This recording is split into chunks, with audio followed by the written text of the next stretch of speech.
Hello everyone, welcome to my channel. Our today's chapter is The Rat Trap, written by Selma Lagerlöf. Selma Lagerlöf was a Swedish writer. A universal theme runs through her stories that the essential goodness in a human being can be awakened through understanding and love. ये एक Swedish writer थी. इनकी stories में एक universal theme होती है जिनके through हमें ये पता चलता है कि अंडरस्टैंडिंग और लव के द्वारा किसी भी ह्यूमन बीइंग के अंदर की अच्छाई को हम अवेकेंड जागृत कर सकते हैं, बाहर निकाल सकते हैं. Firstly, background of the story. The Rat Trap is a story about a rat trap seller who leads a very poor life as his earnings are very low. He has to resort to thievery and begging to make both ends meet. He is alone in this world and leads a miserable life, so he starts knitting up various kinds of thoughts. The Rat Trap. Rat Trap जो है metaphor है यहाँ पर. Now what is metaphor? An imaginative way of describing something by referring to something else which is the same in a particular way. तो दी rat trap एक चूहा पकड़ने का पिंजरा बेचने वाले की कहानी है जो बहुत गरीब जीवन बिताता है क्योंकि उसकी अर्निंग कमाई बहुत कम है. उसे चोरी करनी पड़ती है, भीख मांगनी पड़ती है. To make both ends meet, यहाँ पर इसका मतलब है to keep body and soul together. वो इस दुनिया में अकेला है और दुखी जीवन जीता है, इसलिए क्या क्या थॉट्स विचार उसके मन में आते हैं इसके बारे में हम स्टोरी में पढ़ेंगे. Now story starts with once upon a time. Once upon a time, there was a man who went around selling small rat traps of wire. He made them himself at odd moments from the material he got by begging in the stores or at the big farms. But even so, the business was not especially profitable, so he had to resort to both begging and petty thievery to keep body and soul together. So, story starts with once upon a time, यानी कि एक बार की बात है या एक समय की बात है. एक आदमी था जो चूहे पकड़ने का पिंजरा जो तार से बना होता है उसे बेचता था. रेड ट्रैप बनाने के लिए जो तार चाहिए होते थे वो कभी कभी स्टोर से ले आया, कभी बिग फार्म से ले आता था. जैसे तैसे करके वो रेड ट्रैप्स को बनाने के लिए जो मटेरियल चाहिए मीन्स जो वायर चाहिए उसका इंतजाम करता था. बट इसके बाद भी उसका बिजनेस जो था वो प्रॉफिट में नहीं जा रहा था. तो उसे कभी कभी बेगिंग भीख भी मांगनी पड़ती थी और पैटी थीवरी मीन्स छोटी छोटी चोरियां भी करनी पड़ती थी. क्यों करनी पड़ती थी? To keep body and soul together, अपनी आत्मा और बॉडी को जोड़े रखने के लिए, साथ रखने के लिए, मीन्स अपने आप को जिंदा रखने के लिए, सर्वाइवल के लिए. No one can imagine how sad and monotonous life can appear to such a vagabond who plods along the road left to his own meditations. But one day this man had fallen into a line of thought which really seemed to him entertaining. He had naturally been thinking of his rat traps when suddenly he was struck by the idea that the whole world about him, the whole world with its land and seas, its cities and villages, was nothing but a big rat trap. It had never existed for any other purpose than to set baits for people. It offered riches and joys, shelter and food, heat and clothing, exactly as the rat trap offered cheese and pork. And as soon as anyone let himself be tempted to touch the bait, it closed in on him, and then everything came to an end. कोई imagine नहीं कर सकता कि कितनी sad और monotonous नीरस life थी इस वेगाबॉन्ड मीन्स आवारा या सड़क छाप आदमी की. बहुत ही परेशानी भरी उसकी लाइफ होती है और एक दिन उसके दिमाग में एक थॉट आता है. वो नेचुरली अपने रेड ट्रैप्स के बारे में सोच रहा होता है और सडनली उसके दिमाग में एक आइडिया आता है कि होल वर्ल्ड, पूरी दुनिया, इसकी ज़मीन, समुद्र, शहर, गांव, ये सब कुछ नहीं है but a big red trap. Means पूरी दुनिया एक चूहे का पिंजरा है और कुछ नहीं है. जैसे चूहा पकड़ने के लिए हम पिंजरे में बेट, लालच, रोटी का टुकड़ा या कुछ भी डालते हैं चूहे को लालच देने के लिए, उसी तरह से हम लोग जो भी हैं वो अमीरी, खुशी, घर, खाना, कपड़े, जॉब्स, इन सब के पीछे भागते रहते हैं, इन सब के लालच में रहते हैं. मीन्स हम ह्यूमंस मटीरियलिस्टिक चीज़ों के पीछे भी भागते रहते हैं. तो वो कहता है कि जैसे चूहा रोटी के लालच में आ जाता है और फंस जाता है, वैसे ही हम ह्यूमन बींग्स भी, और फिर सब एंड हो जाता है, ख़त्म हो जाता है. यहाँ राइटर ने एक बहुत ही साधारण से आदमी की साइकोलॉजी के बारे में बताया है कि कभी ये लोग भी एक अनदर लेवल पे जाके सोच सकते हैं.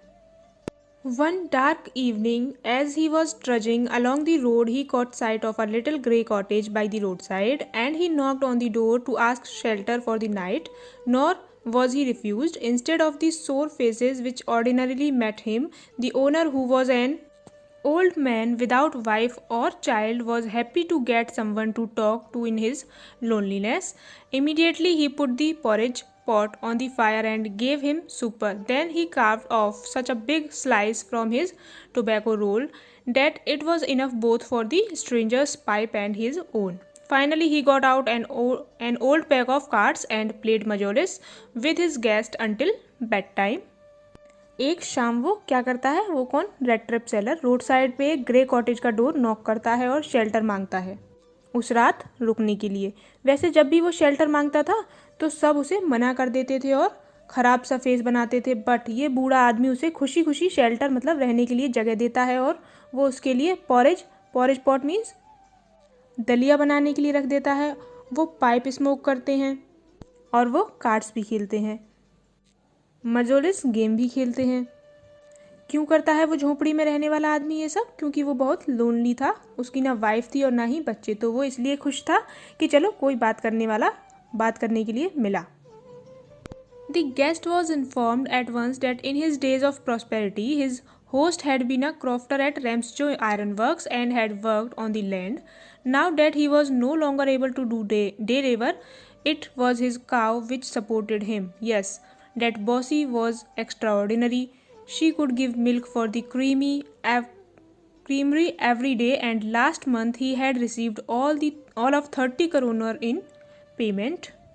अब जब वो ताश खेल रहे होते हैं तो वो बातें शुरू हो जाती हैं और वो बूढ़ा आदमी रेड ट्रैप सेलर को बताता है कि पहले मेरे पास खूब पैसा था, मैं रैम्स जो आयरन मिल में काम करता था, क्रॉफ्टर की पोस्ट पे। क्रॉफ्टर क्या होता है? A person who farms a croft, बड़े वाला किसान।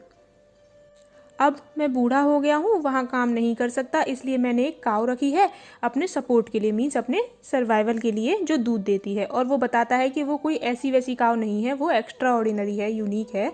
मैंने लास्ट मंथ उसका दूध बेचकर 30 करोनर कमाए हैं। करोनर क्या है? Swedish currency. इतना अच्छा और क्रीमी दूध देती है वो कि मैंने लास्ट मंथ उसका दूध बेचकर 30 करोनर्स कमाए हैं। बट क्या होता है, रेड ट्रैप सेलर को बिलीव नहीं होता कि सिर्फ काव मिल्क बेचकर वो इतना अच्छा पैसा कमा लेता होगा। तो वो विंडो पे टंगे पाउच जिसमें रुपए रखे हुए थे उन्हें खुद चेक करता है। उसमें से 10 करोनर के बिल्स निकलते हैं, मुड़े हुए रखे थे। अब रेड ट्रैप सेलर को कैसे पता कि ये जो पाउच विंडो पे टंगा हुआ है इसमें पैसे हैं? अननोइंगली ओल्ड मैन ने उस पाउच में उसके सामने, रेड ट्रैप सेलर के सामने, रुपए रख दिए थे, तो इसलिए उसे पता था कि इसमें रुपए हैं।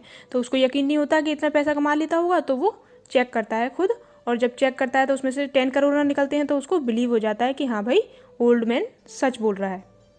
अब नेक्स्ट डे क्या होता है, जो क्रॉफ्टर था वो उठता है, जल्दी में होता है काव के दूध के लिए, और रेड ट्रैप सेलर जो है वो भी सोचता है कि जब ओनर, घर का मालिक जो है वो ही जा रहा है तो मैं यहाँ रहकर क्या करूँगा। दोनों चले जाते हैं और क्रॉफ्टर घर को लॉक कर देता है और कीज अपनी पॉकेट में रख लेता है, ठीक है।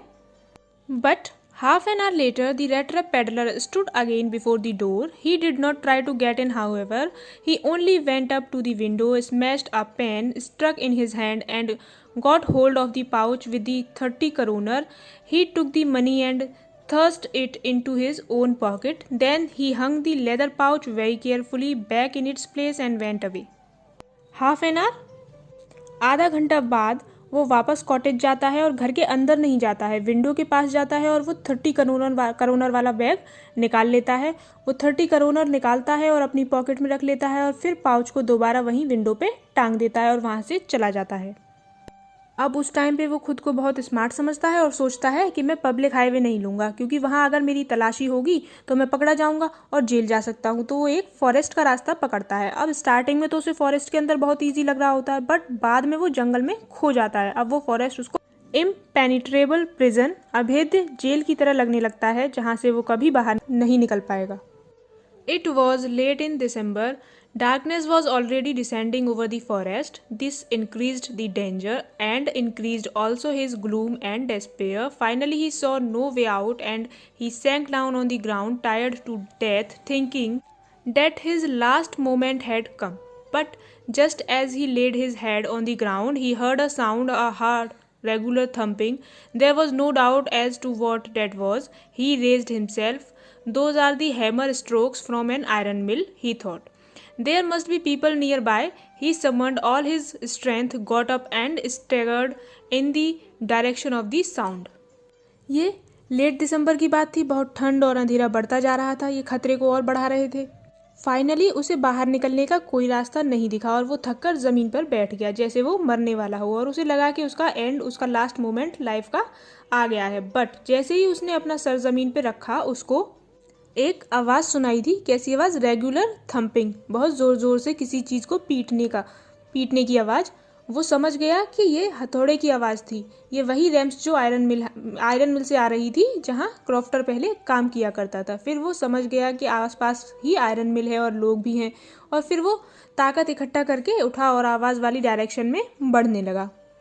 और जब वो आयरन मिल में पहुंचता है तो क्या देखता है, उसके बारे में बताया है। बड़ी बड़ी मशीनें चल रही थी, आवाज़ें आ रही थी, बारिश हो रही थी। वो क्रिसमस से पहले वाली शाम थी और उसने रेड ट्रैप सेलर ने बस एक लॉन्ग शर्ट और वुडन शूज़ पहने हुए थे। मास्टर स्मिथ मीन्स लोहार, और उसके हेल्पर पिग आयरन मीन्स कच्चा लोहे को आग में पकने का वेट कर रहे थे। टीन पे बारिश की टप टप की आवाज़, बड़े बड़े हथौड़ों से लोहे को पीटने की आवाज़। अब इतनी आवाज़ के बाद पेडलर अंदर जाता है और मास्टर स्मिथ से पूछता है, परमिशन लेता है कि क्या मैं यहाँ रुक सकता हूँ आज रात के लिए। तो स्मिथ नॉडेड मीन्स गर्दन हिला देता है रूडली कि ठीक है, और आगे कुछ नहीं बोलता। In those days, the Ramsjo iron mill was owned by a very prominent iron master whose greatest ambition was to ship out good iron to the market. He watched both night and day to see that the work was done as well as possible, and at this very moment he came into the forge on one of his nightly round of inspection. उन दिनों जो रैम्सजो iron मिल का owner था वो आता है। उसकी greatest ambition, desire क्या थी? अच्छी क्वालिटी का लोहा आयरन मार्केट में सेल करना। वो आयरन मिल में राउंड के लिए आता था कि दिन में और रात में काम अच्छे से चल रहा है कि नहीं, और उस रात को भी वो इंस्पेक्शन के लिए आया। फिर क्या होता है, वो जो आयरन मास्टर है पेडलर को देखकर कोल्डली बिहेव नहीं करता है ब्लैक स्मिथ की तरह।